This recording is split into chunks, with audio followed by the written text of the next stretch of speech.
Doctor, माझ्या 1 वर्षाच्या बाळाला ऑटिझम झाला आहे का? पेशंटचे बरेच असे प्रश्न येतात.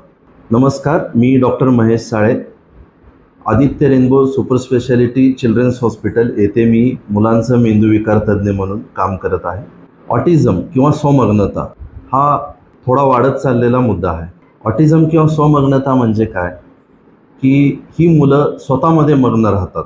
जशी त्याची व्याख्या आहे, मुलं ही स्वतःमध्ये मग्न राहतात, त्यांची नजरानजर होत नाही, हे समाजापासून अलूप राहायला लागतात, हे कमांड फॉलो करत नाहीत, ह्यांना सेन्सरी इनपुट कमी मिळतात, म्हणजे हे ऑर्डर फॉलो करत नाहीत, त्यामुळे कधी ऐकून न ऐकल्यासारखं करतात, त्यांना बोलण्यात मागं पडतात किंवा ती बोलतच नाही. काही मुलं हायपर ॲक्टिव्ह होतात, जी सतत एका जागेवरून फिरत असतात दुसऱ्या जागी. काही मुलांची बुद्धिमत्ता कमी होते, काही मुलांची बुद्धिमत्ता तीक्ष्ण असते, पण ते कळून येत नाही आजारामुळे.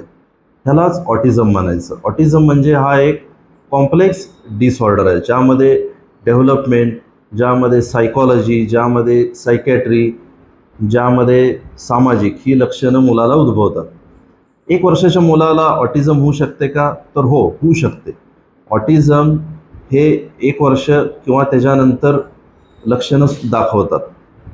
तर मुलांना ऑटिझमची लक्षणं हे जेवढ्या लवकर तुम्ही ओळखाल तेवढ्या लवकर ऑटिझमवर तुम्ही मात करू शकता.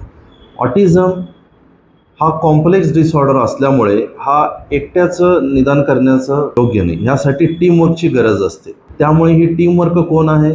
तर लहान मुलांचे मेंदू तज्ज्ञ लागतात, psychologist, child psychologist, physiotherapist, occupational therapist, sensory integration therapist आणि ह्या मुलांवर काम करणारे सोशल चाइल्ड एज्युकेटर आणि त्यांचे आईवडील, शिक्षक, इथंपर्यंत ही टीम आहे. सगळ्यांनी मिळून काम केलं तर ऑटिझमवर आपण प्रॉपर निदान करणं, त्याचा उपचार करणे हे आपण करू शकतो.